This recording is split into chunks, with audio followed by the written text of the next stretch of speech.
Нека задам въпрос, който рядко се задава. Кой печели, когато греха стане норма? Не ти, не семейството, не децата.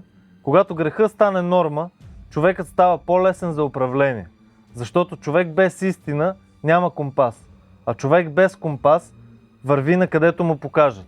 Когато греха се нормализира, съвестта се обявява за проблем. А онези, които още я имат, се наричат крайни. Библията го казва ясно. Злите хора и измамниците ще напредват от зле към по-зле. Грехът като норма не освобождава. Той обезсилва, защото когато всичко е позволено, нищо вече не е ценно.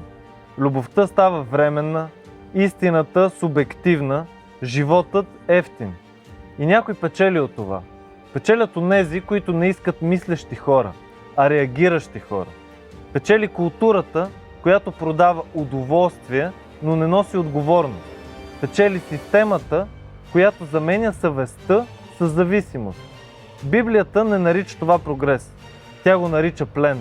Защото от каквото е победен човек, на това и роб става.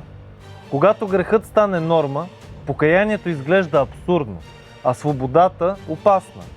Но истината е обратната. Грехът винаги обещава власт, но оставя празнота. И точно за това Исус Христос не се вписва в норми. Той не казва следвайте културата. Той каза следвайте ме, защото Христос не дойде да направи греха приемлив. Той дойде да направи човека свободен. И ето неудобната истина. Когато греха стане норма, истината става бунт, а онези, които още я казват, стават заплаха. И последният въпрос е този, който решава всичко. Ако някой печели от твоята загуба, сигурен ли си, че това е свобода?